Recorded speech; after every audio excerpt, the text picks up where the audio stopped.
Assalamualaikum warahmatullahi wabarakatuh. Perkenalkan, nama saya Yusnandariani. NIM saya 23020102087. Di sini saya akan mempresentasikan hasil ujian akhir semester saya dengan memberikan analisis artikel yang berjudul Analisis Transisi Global Karbon Operasional di Bangunan Tempat Sejak Milenium. Adapun latar belakangnya ialah karbon berasal dari bahasa Latin yaitu karbo yang artinya arang, batu bara. Secara kimia, karbon adalah unsur kimia yang memiliki simbol C dengan urutan nomor atom 6 pada tabel periodik. Karbon termasuk ke dalam unsur non-logam dan bervalensi 4 tetraflen. Artinya, terdapat 4 elektron yang digunakan untuk memberikan ikatan kovalen. Selanjutnya, karbon merupakan unsur penting sebagai dasar untuk membangun bahan organik, sebab sebagian besar bahan kering sari tumbuhan terdiri dari bahan organik. Unsur karbon menjadi salah satu unsur penting yang dibutuhkan makhluk hidup untuk menghasilkan biomasa dan sumber energi bagi organisme yang memiliki zat hijau daun atau klorofil. Karbon terbentuk dari bahan organik dan anorganik. Karbon anorganik berasal dari makhluk hidup, misalnya minyak, bumi, dan batu bara. Sementara yang bukan berasal dari makhluk hidup disebut karbon anorganik, misalnya dari batu kapur. Secara iklim yang ditetapkan dalam Perjanjian Paris untuk menjaga pemanasan global jauh di bawah 2 dan bekerja menuju 1,5 meninggalkan ruang emisi terbatas untuk aktivitas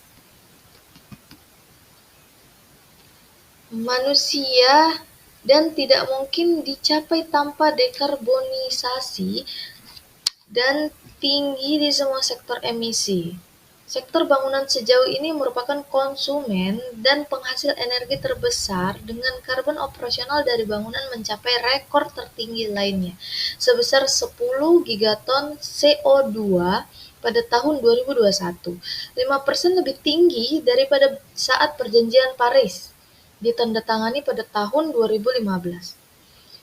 Bangunan tempat tinggal dianggap sebagai langkah terakhir menuju netralisasi karbon bangunan karena permintaan energi potensial dan efek penguncian yang tinggi menghabiskan lebih dari 60% energi sektor bangunan dan melepaskan hampir setengah dari emisi karbon terkait bangunan. Selain itu, bukti terbaru menunjukkan bahwa bangunan hunian menawarkan potensi dan efektivitas biaya yang lebih besar dalam meningkatkan efisiensi energi dan mitigasi karbon dibandingkan dengan bangunan non-hunian.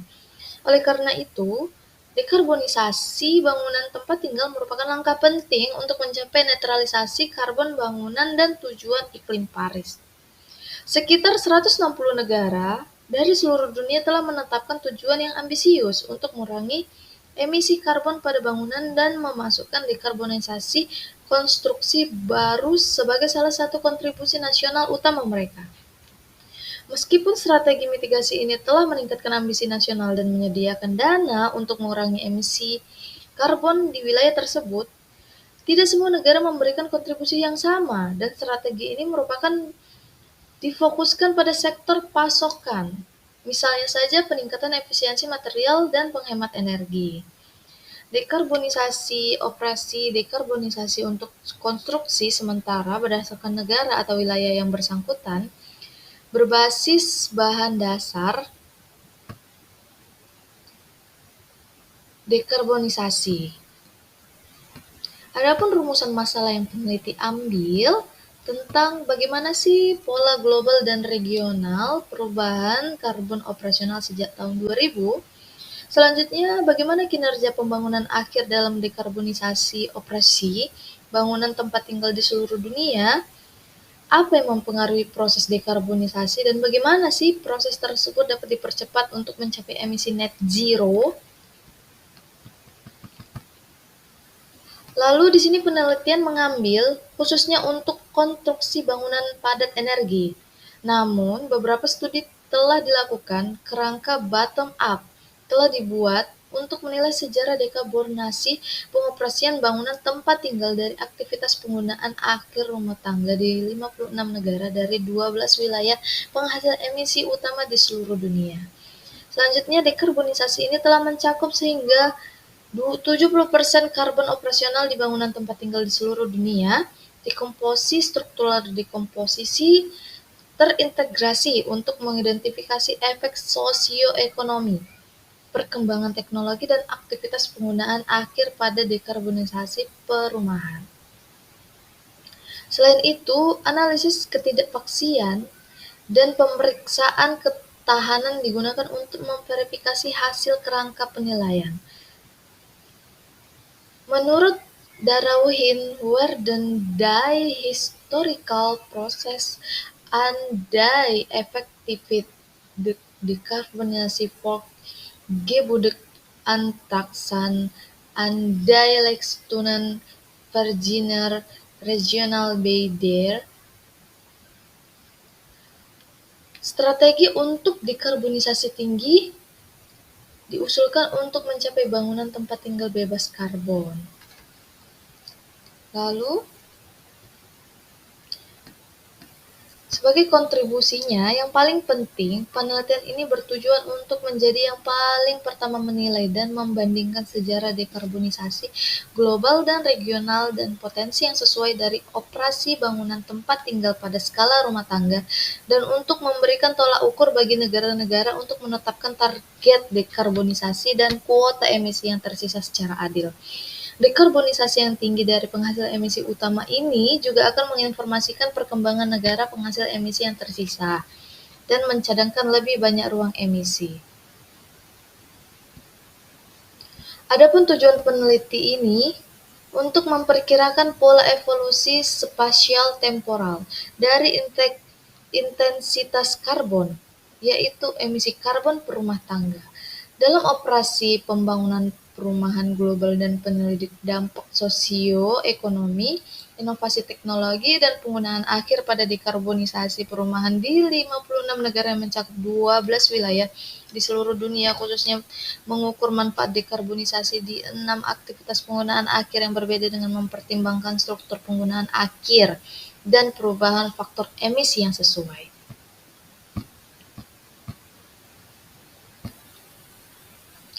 Adapun metode penelitian yang diambil ialah dengan mengembangkan kerangka penilaian dari bawah ke atas untuk mengukur dan menganalisis pendorong dan pola dekarbonisasi yang berkembang dalam operasi bangunan tempat tinggal global, yang terdiri dari komponen-komponen sebagai berikut. Pertama, ada model emisi bangunan dengan karakteristik penggunaan akhir perumahan dibangun di bagian 1 untuk memperkirakan dan mengkarakterisasi emisi karbon operasional per rumah tangga. Selanjutnya, di bagian 2, teknik DSD diintegrasikan untuk memastikan penyebab sosial, ekonomi, dan teknisi dari emisi. Ketiga, model penelitian dekarbonisasi diperkenalkan di bagian 3 untuk menyelidiki tingkat dekarbonisasi historis bangunan tempat tinggal secara global. Terakhir, di bagian 4, menguraikan kumpulan data yang digunakan untuk kerangka penilaian. Adapun metode penelitiannya ialah 1. Metode emisi karbon operasional dengan karakteristik penggunaan akhir. Selanjutnya ada emisi karbon dari pengoperasian bangunan tempat tinggal sebagai besar disebabkan oleh aktivitas penggunaan akhir rumah tangga. Dalam studi ini, aktivitas penggunaan akhir pada bangunan tempat tinggal dibagi menjadi 6 kategori, yaitu pemanas ruangan, pendingin ruangan, pemanas air, penerangan dengan pemanasan dan peralatan, dan sebagainya. Dan kedua, metode dekomposisi struktural. Di sini, metode DSD digunakan untuk menguraikan model emisi yang sudah ada. dengan mengikuti prosedur komputasi DSD persamaan, khususnya persamaan di atas benar-benar valid hanya untuk variasi variabel yang sangat kecil. Oleh karena itu, untuk mendapatkan hasil dekomposisi yang lebih akurat, perubahan aktual variabel eksogen harus dibagi ke dalam interval yang cukup banyak. Dengan mengacu pada karya 34, dengan jumlah interval ditetapkan menjadi 16.000. Dalam penelitian ini, untuk setiap interval, efeknya disebabkan oleh variabel eksogen dapat dihitung dengan menggunakan metode Euler dalam integrasi numerik. Ketiga, penilaian dekarbonasi operasional dengan dibagi menjadi bagian dekarbonisasi per rumah tangga. Bangunan tempat tinggal global dapat dinilai lebih lanjut dengan efek merugikan dari faktor-faktor yang mendorong intensitas karbon operasional. Selain itu, untuk mendapatkan wawasan tentang potensi operasional dekarbonisasi bangunan tempat tinggal, efisiensi dekarbonisasi didefinisikan sebagai rasio emisi karbon operasional terhadap dekarbonisasi operasional dan dapat didefinisikan. Selanjutnya ada keempat, dataset. Studi ini mengumpulkan data historis dari 56 ekonomi di seluruh dunia mulai dari tahun 2000 hingga 2020. Untuk tujuan analisis ekonomi ini dikategorikan ke dalam seperangkat wilayah permodelan berdasarkan kondisi iklim dan sosial ekonominya, khususnya di bagian Eropa dan Selandia Baru. Adapun hasil dan pembahasan yang peneliti ambil, ada carbon asset management, hadir sebagai salah satu solusi untuk permasalahan jejak karbon. Dapat diukur dengan mengalihkan unit operasional perusahaan yang menyumbang emisi karbon dengan faktor emisi yang spesifik. Sederhananya, carbon asset management adalah konsep yang dirancang untuk mengendalikan dan menekan jumlah karbon dioksida. Adapun berbagai cara dan sistem yang dirancang tidak hanya oleh individu tetapi juga perusahaan untuk menjalankan konsep ini sesuai dengan industri dan kebutuhan dari masing-masing pihak. Adapun peran manajer proyek lebih bersikap sementara, sedangkan posisi manajer operasional umum lebih bersifat permanen. Lalu, sejak 2010, efek struktur penggunaan akhir pada peningkatan intensitas karbon operasional umumnya melemah dan bahkan berbalik di berbagai wilayah, misalnya Kanada dan Australia, dengan tingkat kontribusi antar wilayah menjadi lebih mirip. Alasan untuk fenomena ini terutama disebabkan oleh kontribusi perumahan pangsa penggunaan akhir yang lebih insentif energi. Adapun kesimpulan yang peneliti ambil pada studi ini, dengan mengembangkan kerangka permodelan bottom-up dari sisi permintaan untuk menilai proses dekarbonisasi operasional bangunan tempat tinggal di 56 negara di seluruh dunia selama 2 dekade terakhir. Pertama, pendekatan DSD terintegrasi untuk mengkarakterisasi pola evolusi intensitas karbon operasional. Kemudian, ketidakpastian dan kekokohan kerangka penilaian yang diusulkan akan dibahas. Selain itu, pekerjaan ini menilai dan membandingkan kinerja dekarbonisasi historis global, regional, dan nasional, serta potensi terkait dalam pengoperasian bangunan tempat tinggal. Terakhir, strategi dekarbonisasi bangunan tempat tinggal global dibahas lebih lanjut dengan mengingat kemajuan dekarbonisasi saat ini. Intensitas karbon operasional bangunan tempat tinggal global terus menurun dari tahun 2000 hingga 2020, didominasi oleh kawasan maju dan intensitas karbon lebih tinggi. Selama 2 dekade terakhir, intensitas karbon dari pengoperasian bangunan tempat tinggal di 12 wilayah penghasil emisi menurun sebesar 764,5 kilogram CO2 per rumah tangga, dengan rata-rata perubahan tahunan sebesar 1,2%.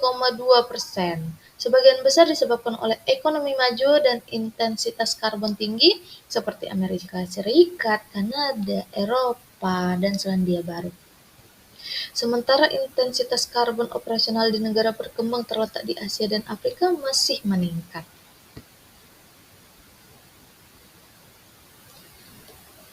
Lalu,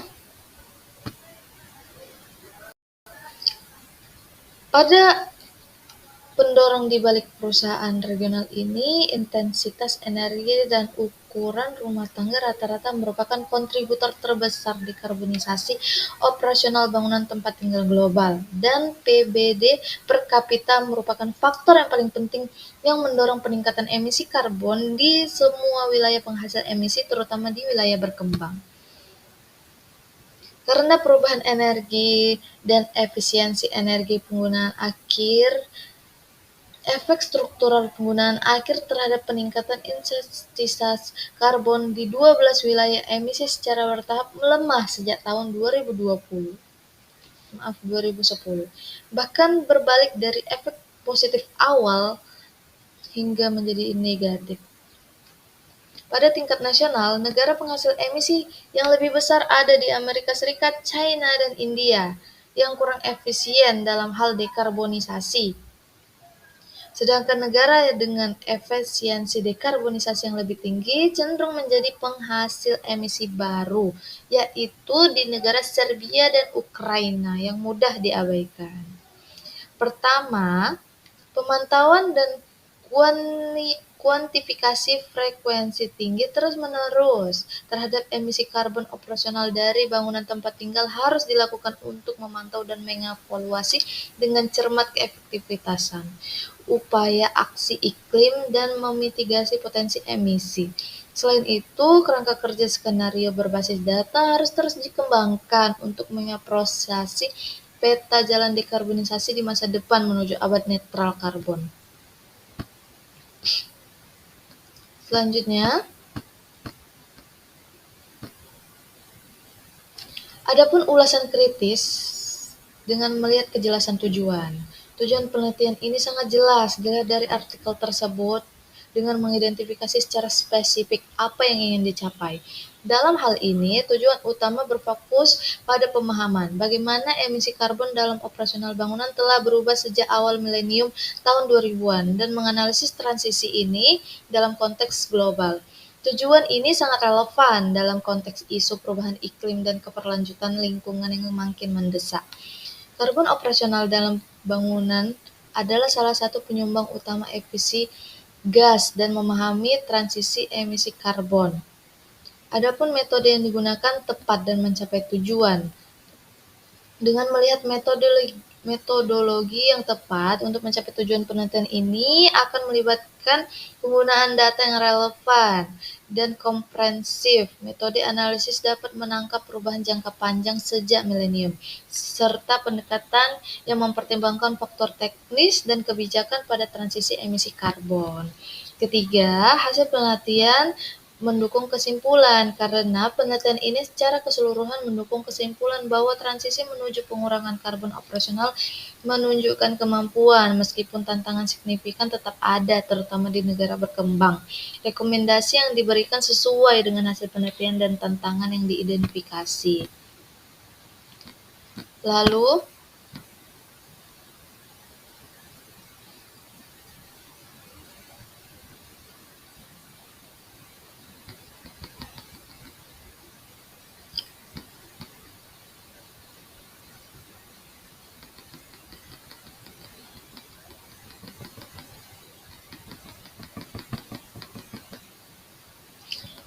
yang keempat, ada beberapa potensi kelemahan atau bias dalam penelitian yang dapat dipertimbangkan lebih lanjut. Tentunya ada, dengan melihat ketergantungan pada data global. Kedua, dominasi negara maju lebih banyak. Ketiga, fokus pada bangunan baru. Padahal itu tidak efektif. Selanjutnya ada rentang waktu yang terbatas, dilihat dari analisis dari tahun 2000 hingga 2025 cukup luas, tetapi masih kurang mempertimbangkan perubahan yang cepat. Kelima, artikel ini memberikan kontribusi penting pada bidang keilmuan, khususnya dalam studi tentang keberlanjutan, efisiensi energi, dan mitigasi perubahan iklim.